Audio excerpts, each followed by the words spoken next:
Hi friends, நான் உங்கள் Lakshan Adolf 247 தமிழ்லேருந்து.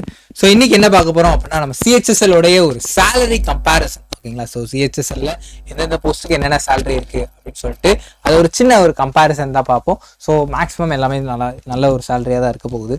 So first பார்த்தோம் அப்படின்னா, ஒரு 6 போஸ்ட் வந்து இதில் நம்ம மெயினாக பார்க்குறோம். ஒரு சிஹெச்எஸ்எல் அப்படின்றப்ப அப்ராக்சிமேட்டாக ஒரு 32,000க்கு மேலே அவங்களுக்கு ஒரு இன்ஹான்ஸ் சேலரியாக இருக்க போகுது. ஓகேங்களா?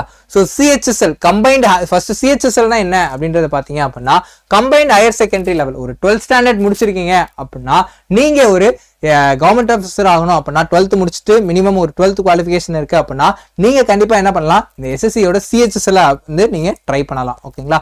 ஸோ அதுதான் இங்கே சொல்கிறாங்க, is conducted every year by the staff selection commission. So staff selection commission conduct பண்ணக்கூடிய ஒரு எக்ஸாம். இதுக்கு குவாலிஃபிகேஷன் அப்படின்னு பார்த்தீங்கன்னா மினிமம் 12th முடிச்சிருக்கணும் அப்படின்வாங்க.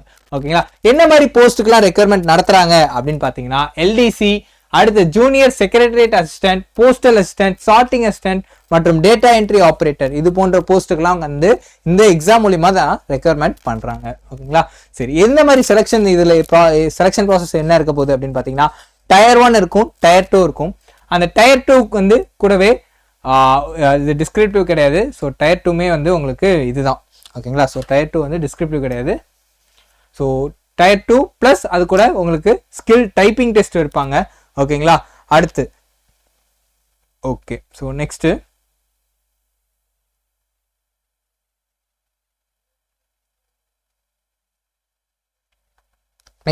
எல்டிசியோட பே என்ன அப்படின்னு பார்த்தீங்கன்னா, எல்டிசியோட பே வந்து லெவல் 2 இருக்க பே. ஸோ பேசிக் பே அப்படின்னு பார்த்தீங்கன்னா ஒரு 19,900ன்றது பேசிக் பே. ஸோ இது கூட உங்களுக்கு ஹெச்ஆர்ஏ, டிஏ இது எல்லாமே ஆட் ஆகும். ஓகேங்களா? ஸோ பே ஸ்கேல் அப்படின்னு பார்த்தீங்கன்னா 19,900லேருந்து ஒரு 63,200 வரைக்கும் போகும். ஸோ உங்களுக்கு அந்த அலவன்சஸ்லாம் ஆட் ஆகி உங்களுக்கு ஒரு இன்ஹான்ஸ் சேலரியா எவ்வளோ வரும் அப்படின்னு பார்த்தீங்க அப்படின்னா, ஒரு 27,000லேருந்து ஒரு 32,000 வரைக்கும் உங்களுக்கு இன்ஹான்ஸ் சேலரியா இருக்கக்கூடிய ஒரு விஷயம். ஓகேங்களா? ஸோ அதே மாதிரி தான் ஜூனியர் செக்ரட்டரியேட் அசிஸ்டன்ட்டுக்கும் ஒரு லெவல் 2 பே கொண்டது. அதுக்கான பேசிக் பேவும் பார்த்தீங்கன்னா ஒரு 1,900 தான். ஸோ அவங்களுக்குமே ஒரு இன்ஹான்ஸ் சேலரியா எவ்வளோ வரும் அப்படின்னு பார்த்தீங்கன்னா, ஒரு 27,000லேருந்து ஒரு 32,000 வரைக்கும் ஒரு இன்ஹான்ஸ் சேலரியா வர முடியும். ஓகேங்களா? அதுக்கடுத்து இந்த போஸ்டல் அசிஸ்டன்ட், சார்ட்டிங் அசிஸ்டன்ட் மற்றும் இந்த டேட்டா என்ட்ரி ஆப்ரேட்டர். ஓகேங்களா? ஸோ இது எல்லாமே பார்த்தீங்க அப்படின்னா லெவல் 4. ஓகேங்களா? லெவல் 4 இவங்களுக்கான பேசிக் பே அப்படின்னு பார்த்தீங்கன்னா 25,500 இருக்கும். ஸோ இதோட அலவன்சஸ்லாம் சேர்த்து அப்படின்னு பார்த்தீங்கன்னா அவங்களுக்கு இன்ஹான்ஸ் சேலரி அப்படின்னு பார்த்தீங்கன்னா 35,000லேருந்து ஒரு 42,000 வரைக்கும் அவங்களுக்கு ஒரு இன்ஹான்ஸ் சேலரியா வர முடியும். ஸோ இந்த 3 போஸ்ட்டுக்குமே அதுதான். ஓகேங்களா? அடுத்து DEO level 5. So that level 5 DEO post is available only for specified departments or notification. ஓகேங்களா? அதாவது டிஓவே வந்து ஒரு சில டிபார்ட்மெண்ட்ல லெவல் 5 பே தருவாங்க. ஸோ அவங்களுக்கு பார்த்தோம் அப்படின்னா 29,200 அப்படின்றது பேசிக் பேவா இருக்க போகுது. ஸோ அவங்களுக்கு இன்ஹான்ஸ் சேலரி அப்படின்னு பார்த்தீங்க அப்படின்னா ஒரு 40,000லேருந்து 47,000 வரைக்கும் அவங்களுடைய இன்ஹான்ஸ் சேலரியா இருக்க போகுது. ஸோ மினிமமா பார்த்தோம் அப்படின்னா ஸ்டார்டிங்ல ஒரு 27,000லேருந்து 47,000 வரைக்கும் அவங்களுக்கு கையில வரக்கூடிய ஒரு சேலரியா இருக்க போகுது. ஓகேங்களா? அடுத்து ஸோ சேலரி வைஸ் யார் ஹையஸ்ட் அப்படின்னு பார்த்தீங்கன்னா ஒரு டிஓ போஸ்ட் தான் ஹையஸ்டா இருக்கும். அப்போ அதுக்கான கட் ஆஃபுமே எப்படி இருக்கும் அப்படின்னா கூடுதலாக தான் இருக்கும். ஸோ அதுக்கு அடுத்தபடி பார்த்தோம் அப்படின்னா postal assistant, sorting assistant, DO level 4, இது லெவல் 5, இது லெவல் 4. ஓகேங்களா? அதுக்கு அடுத்து தான் வந்து இந்த எல்டிசி, ஜூனியர் செக்ரட்டரியேட் அசிஸ்டன்ட் எல்லாமே அது கீழே வரும். ஓகேங்களா? ஸோ அப்போ டிஓ லெவல் 5 வரைக்கும் எடுக்கணும் அப்படின்னா நம்ம நல்லாவே ப்ரிப்பேர் பண்ணணும். அப்போதான் அதுக்கான கட் ஆஃப் எடுக்க முடியும், நம்ம அதுக்கான சேலரியை நம்மளால வாங்க முடியும். ஓகேங்களா? அடுத்து ஓகே, ஸோ சேலரி கம்பேரிசன் இதுவும் அதே தான். ஸோ எவ்வளோ சேலரி அப்படின்னு பார்த்தீங்கன்னா ஒரு எல்டிசி ஜூனியர் செக்ரட்டரியேட் அசிஸ்டண்ட்டாக இருக்காங்கன்னா அவங்களுக்கு ஒரு 32,000 இருக்க போகுது. ஸோ ஒரு postal assistant, sorting assistant, data entry operator level 4 இருக்காங்கன்னா ஒரு 42,000. ஒரு டிஓவா இருக்காங்க அப்படின்னா அவங்களுக்கு 47,000 இருக்க போகுது. ஓகேங்களா? ஸோ ரொம்ப இது நார்மலா இவங்க 3 சேலரி தான் வேற, எக்ஸாமா அப்போ அதுக்கு ஏற்ற மாதிரி இருக்குமானா அப்பெல்லாம் கிடையாது, ஒரே எக்ஸாம் தான். ஓகேங்களா? அதே சிலபஸ் தான். உங்களுக்கு குவான்டிடேட்டிவ் ஆப்டிடியூட் இருக்க போகுது, அதுக்கப்புறமா ரீசனிங் இருக்க போகுது, அப்புறமா ஜென்ரல் அவேர்னஸ், அதுக்கப்புறமா ஜென்ரல் அவேர்னஸ் இருக்க போகுது, அதுக்கப்புறம் வந்து உங்களுக்கு இங்கிலீஷ் இருக்க போகுது. ஓகேங்களா? ஸோ வந்து இதில் டயர் 1 வந்து குவாலிஃபைங் தான். ஸோ நீங்கள் டயர் 1ல அவங்க சொல்கிற ஒரு கட் ஆஃப் இருக்குது, அந்த கட் ஆஃபை நீங்கள் லைக் இயர்லி அது மாறும். ஸோ அந்த கட் ஆஃப் கிளியர் பண்ணிட்டீங்க அப்படின்னா அதை வந்து நீங்கள் டயர் 2 குவாலிஃபை ஆயிடுவீங்க. ஒன்ஸ் நீங்கள் டயர் 2 குவாலிஃபை ஆகிட்டீங்க அப்படின்னா அந்த டயர் 1ஓட மார்க்கை கன்சிடர் பண்ணிக்க மாட்டாங்க. ஸோ டயர் 2 அப்போ உங்களுக்கு என்ன இருக்கும் அப்படின்னா ஸ்கில் டெஸ்ட்டுமே கூட இருக்கும். ஓகேங்களா? ஸோ டைப்பிங் டெஸ்ட் இருக்கும். டேட்டா என்ட்ரி ஆப்ரேட்டராக போறீங்க அப்படின்னா உங்களுக்கு டைப்பிங்கோட ஸ்பீடுமே வந்து கூடுதலாகவே கேட்பாங்க. ஓகேங்களா? ஸோ டயர் 2 கூட ஸ்கில் டெஸ்ட், டயர் 2 கூட ஸ்கில் டெஸ்ட்டும் இருக்கும். ஸோ இது ரெண்டுமே நீங்கள் பாஸ் பண்ணுற பட்சத்தில் உங்களுக்கு ஃபைனல் மெரிட் லிஸ்ட்டில் உங்களோட நேமும் வரும். ஓகேங்களா? சரி நெக்ஸ்ட் என்னென்ன அடிஷ்னலாக அலவுன்ஸ் தராங்க அப்படின்னு பார்த்தீங்க அப்படின்னா பேசிக் பே கூட சேர்த்து உங்களுக்கு டியர்னஸ் அலவுன்ஸ், அதுக்கப்புறமா house rent allowance, travel allowance, அது இல்லாமல் மெடிக்கல் பெனிஃபிட்ஸும் லீவ் டிராவல் கன்செஷனும் வந்து உங்களுக்கு கிடைக்க போகுது. ஓகேங்களா? இதெல்லாம் வந்து ஒரு சென்ட்ரல் கவர்மெண்ட் எம்ப்ளாய்க்கு எல்லாருக்குமே மேஜராக கிடைக்கக்கூடிய ஒரு பெனிஃபிட்ஸ். அது இல்லாமல் உங்களை என்ன பண்ணுவாங்க அப்படின்னா நேஷனல் பென்ஷன் சிஸ்டம்லையும் உங்களை என்ன பண்ணுவாங்க என்ரோல் பண்ணி விடுவாங்க. ஓகேங்களா? ஸோ நெக்ஸ்ட் ஓகே, ஸோ ஒரு போஸ்டல் அசிஸ்டன்ட்டுக்கு என்னென்னலாம் விஷயங்கள் ஒரு பெஸ்ட் அப்படின்னு பார்த்தீங்கன்னா ஒரு பெட்டர் சேலரி, ஸோ ஒரு பெட்டர் சேலரி, குட் ப்ரொமோஷன், அதுக்கப்புறமா ப்ரிஃபர்ட் பை மெனி கேண்டிடேட்ஸ், நிறைய கேண்டிடேட்ஸ் ப்ரிஃபர் பண்ணக்கூடிய ஒரு போஸ்ட் என்ன அப்படின்னு பார்த்தீங்கன்னா இந்த போஸ்டல் அசிஸ்டன்ட். ஓகேங்களா? அதே மாதிரி தான் இந்த சார்ட்டிங் அசிஸ்டன்ட்டும். ஸோ இது ரெண்டுமே கிட்டத்தட்ட சேம் தான். ஓகேங்களா? அடுத்து டேட்டா என்ட்ரி ஆப்ரேட்டருக்கு higher pay level and office based work. ஓகேங்களா? ஸோ இது கம்பேரிட்டிவ்லி வந்து பே வந்து நமக்கு அதிகமாகவே கிடைக்க போகுது. அடுத்து எல்டிசி ஜேசி ஜூனியர் செக்ரட்டரி அசிஸ்டன்ட்க்கு பார்த்தீங்க அப்படின்னா good entry level central government job with stable career growth. ஓகேங்களா? இது ஒரு என்ட்ரியா நம்ம உள்ள ஒரு சென்ட்ரல் கவர்மெண்ட் ஜாப்குள்ள உள்ள வரதுக்கு ஒரு நல்ல ஒரு என்ட்ரி லெவல்ல இருக்கக்கூடிய ஒரு ஜாப், அதே மாதிரி ஒரு நல்ல ஒரு கெரியர் க்ரோத்தும் இருக்கக்கூடிய ஒரு ஜாப் அப்படின்னு சொல்றாங்க. ஸோ இவங்களோட ப்ரொமோஷன் எப்படி இருக்கும் அப்படின்னு பார்த்தீங்கன்னா ஒரு எல்டிசியா ஜாயின் பண்றீங்க அப்படின்னா நெக்ஸ்ட் யூடிசியா மாறுவீங்க ஆர் சீனியர் செக்ரட்டரியேட் அசிஸ்டன்ட். இங்க எல்டிசி ஆர் ஜூனியர் செக்ரட்டரியேட் அசிஸ்டண்டா இருக்கீங்க, இங்க சீனியர் செக்ரட்டரியேட் அசிஸ்டண்டா இருப்பீங்க. அதுக்கடுத்து ஏஎஸ்ஓ, ஸோ நம்ம சிஜிஎல் ரேங்க்ல டைரக்டா போகக்கூடியது தான் இந்த ஏஎஸ்ஓ. ஸோ அதுக்கடுத்து என்ன பண்ணுவீங்க ஒரு ஏஎஸ்ஓவா வந்து நீங்க உங்களோட ப்ரொமோஷன் இருக்கும். ஏஎஸ்ஓ இருக்கீங்க அப்படின்னா செக்ஷன் ஆஃபீஸர், அதுக்கப்புறம் அண்டர் செக்ரட்டரி அப்படின்னு சொல்லிட்டு உங்களோட ப்ரொமோஷன் லெவல் க்ரோத் இருக்க போகுது. அதுவே நீங்க ஒரு போஸ்டல் அசிஸ்டன்ட் ஆர் சார்ட்டிங் அசிஸ்டன்டா ஜாயின் பண்றீங்க அப்படின்னா ஒரு சூப்பர்வைசர் ஆவீங்க. அதுக்கப்புறம் போஸ்டல் சூப்பர்வைசர் ஆர் இன்ஸ்பெக்டர் போஸ்ட்டுக்கு நீங்க ப்ரொமோஷன் ஆவீங்க.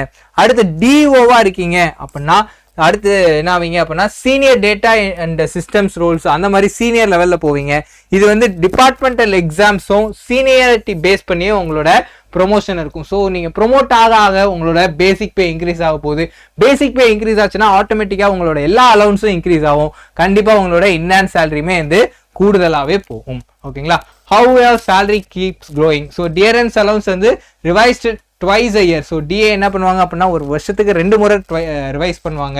so directly increasing your enhanced salary. so DA increase ஆகுறப்ப கண்டிப்பா அது உங்களோட enhanced salary-யை ரிஃப்ளெக்ட் பண்ண போகுது. அடுத்து வருஷத்துக்கு ஆனுவல் இன்க்ரிமெண்ட் இருக்கும்.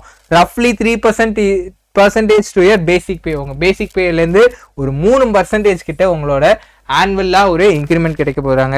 அடுத்து நியூ பே கமிஷன். ஸோ இந்த 8th பே கமிஷன் வந்துச்சு அப்படின்னா உங்களுக்கு இன்னுமே இப்போ வந்து 7th பே கமிஷன் படி தான் சேலரி போயிட்டு இருக்கு. இந்த 8th பே கமிஷன் வந்துச்சுன்னா இன்னுமே கூடுதலாகவே உங்களுக்கு சேலரி வரும். Each promotion moves higher pay level இந்த மேட்ரிக்ஸ். ஒவ்வொரு ப்ரொமோஷனும் நீங்க போறப்ப உங்களோட பே லெவலும் என்ன ஆகும் அதிகமாகவே ஆகும். ஓகேவா? ஸோ நெக்ஸ்ட் பார்த்தோம் அப்படின்னா ஒரு எல்டிசிக்கு அவங்களோட பேசிக் பேயோட லெவல் கொடுத்துருக்காங்க. ஸோ 19,900 எது வரைக்கும் போகும் அப்படின்னா 63,000 போகும். அதே மாதிரி postal assistant sorting assistant data entry operator level 4க்கு 25,000 ஒரு 81,000 வரைக்கும் போகும். டிஓக்கு ஒரு 29,000 92,000 வரைக்கும் போகும். ஓகேங்களா? சரி, ஒரு இதுல என்னென்ன மற்ற ஒரு விஷயங்கள் என்ன ஒரு கவர்மெண்ட் ஆஃபீஸரா நம்ம சென்ட்ரல் கவர்மெண்ட் ஆஃபீஸரா இருக்கப்ப என்ன அப்படின்னா ஜாப் செக்யூரிட்டி மெயினா. ஸோ இந்த ஒரு ரிஸ்க்குமே இல்லாம ஜாப் செக்யூரிட்டி இருக்கும். அடுத்து நேஷனல் பென்ஷன் சிஸ்டம்ல இருக்கும். அடுத்து குரூப் இன்சூரன்ஸ், அதுக்கப்புறமா festival advance and interest free low interest loans நமக்கு இருக்கும். அதுக்கப்புறமா டிஃபைன்டு ஒரு பர்ஃபெக்டா ஒரு ஒர்க்கிங் ஹவர், வீக்லி நமக்கு ஆஃப் இருக்கும். ஓகேங்களா? அடுத்து posting across central government office. So நமக்கு போஸ்டிங்ஸ் அந்த மாதிரி இருக்கும். அதை விட முக்கியமானது இந்த ஒரு சோஷியல் ரெஸ்பெக்டோ ஒரு ஸ்டெபிலிட்டியும் இருக்கக்கூடிய ஒரு விஷயம். ஓகேங்களா? ஓகே, ஸோ இந்த மாதிரி ஒரு அதிக ஒரு பெனிஃபிட், அதிக ஒரு நல்ல ஒரு சேலரி இருக்கக்கூடிய ஒரு கவர்மெண்ட் சென்ட்ரல் கவர்மெண்ட் ஆஃபீஸரா நீங்களும் ஆகணும் அப்படின்னா உங்க ப்ரிப்பரேஷனுக்கு இன்னும் நோட்டிஃபிகேஷன் வரணும் அப்படின்னு சொல்லிட்டு டைம் வேஸ்ட் பண்ணாம இப்பலேருந்தே உங்க ப்ரிப்பரேஷனை ஸ்டார்ட் பண்ணுங்க நம்ம ஃபேமிலி அடா 24 தமிழோட. ஸோ அதுக்காக நம்ம என்ன வந்து நிற்கும் அப்படின்னா ஸ்பெஷலா எஸ்எஸ்சி சிஜிஎல் எஸ்எஸ்சி சிஹெச்எஸ்எல்காகவே இது கோர்ஸ் கொண்டு வந்திருக்கோம். என்ன அப்படின்னு பாத்தீங்கன்னா வல்லமை அப்படின்ற இந்த பேட்ச்ல நீங்க ஜாயின் பண்ணலாம். ஸோ இது என்னைக்கு ஸ்டார்ட் ஆகுது அப்படின்னா ஆகஸ்ட் 18th ஜாயின் ஆகுது. இப்போ நமக்கு லிமிடெட் டைமாவே வந்து என்ன பண்றோம் அப்படின்னா ஒரு ஆஃபர் சேல்ல இது நமக்கு போயிட்டு இருக்கு. ஸோ இந்த பேட்ச்ல நீங்க என்ரோல் ஆகுறது மூலியமா என்ன பண்ணலாம் அப்படின்னா நீங்களும் ஒரு போஸ்டல் அசிஸ்டன்ட் ஒரு டிஇஓ ஒரு சிஹெச்எஸ்எல் ஒரு சென்ட்ரல் கவர்மெண்ட் ஆஃபீஸரா உங்களை மாத்திக்க முடியும். ஓகேங்களா, இது மட்டும் இல்லாம நமக்கு பிரத்யேகமா எல்லா கவர்மெண்ட் எக்ஸாம்ஸ்க்கும் ப்ரிப்பேர் பண்றீங்க அப்படின்னா banking, SSC, railways, TNPSC, TNUSRB, TRB இது போன்ற எல்லா எக்ஸாமுக்கும் பார்த்தீங்க அப்படின்னா நம்ம ஒரே கோர்ஸா இதுல வந்து கிட்டத்தட்ட நிறைய 40,000க்கு மேல ஒரு லைவ் ரெக்கார்டட் கிளாஸஸ் வந்து நமக்கு இருக்கும், மார்க் டெஸ்ட் இருக்கும், நிறைய இருக்கும். ஓகேங்களா, ஸோ இது ஒரு ஆஃபர் பிரைஸான 5199ல போயிட்டு இருக்கு. என்ன பேக் அப்படின்னு பாத்தீங்கன்னா தமிழ்நாடு மெகா பேக் அப்படின்னு சொல்லிட்டு ஒட்டுமொத்தமா வரக்கூடிய எல்லா கவர்மெண்ட் ஜாப்ஸ்க்கான எக்ஸாம்ஸ்க்கும் சேர்த்து ஒரே கோர்ஸா இருக்கு. ஸோ இதுல Prep 20 அப்படின்ற கூப்பன் கோட் யூஸ் பண்றது மூலமா உங்களுக்கு அடிஷனல் டிஸ்கவுண்ட்ஸுமே வரப்போகுது வித் 2x வேலிடிட்டி. ஓகேங்களா, யூஸ்வல் வேலிடிட்டியை விட 2 மடங்கு வேலிடிட்டி இருக்கும். ஸோ எப்படி சார் இந்த கோர்ஸ்ல எல்லாம் என்ரோல் ஆகுதுன்னா ரொம்ப சிம்பிள். 8130806247 இந்த நம்பருக்கு நீங்க கால் பண்றது மூலமா நம்ம டீம் உங்களை ரீச் பண்ணி ப்ராப்பரா கைட் பண்ணுவாங்க கோர்ஸ்ல என்ரோல் ஆகுறதுக்கு. ஸோ இந்த வீடியோக்கு கீழே பாத்தீங்க அப்படின்னா டிஸ்கிரிப்ஷன்லயும் பின்டு கமெண்ட்லயும் வந்து உங்களுக்கு ஒரு லிங்க் இருக்கும். அதை கிளிக் பண்றது மூலமா என்ன பண்ணலாம் அப்படின்னா நம்ம அடா 247 தமிழ் ஆப்பை நீங்க இன்ஸ்டால் பண்ணிக்கலாம். ஓகேங்களா, ஸோ இன்ஸ்டால் பண்ணீங்க அப்படின்னா ஜஸ்ட் உங்களோட mobile number R Google ID கொடுத்து என்ரோல் பண்ணிட்டு தமிழ்நாடு செலக்ட் பண்ணீங்க அப்படின்னா நம்ம தமிழ் ஸ்டூடெண்ட்ஸ்க்காகவே கொண்டு வந்து கோர்சஸ், கரண்ட் அஃபேர்ஸ் மற்றும் நிறைய விஷயங்கள் அந்த ஆப்ல இதை பண்ணிக்க முடியும். ஸோ நீங்க ஆப்பை டவுன்லோட் பண்ணிட்டு கண்டிப்பா ஒரு முறை பாருங்க, உங்களுக்கு நீங்க அதுல கோர்ஸ்ல என்ரோல் ஆகுவீங்க.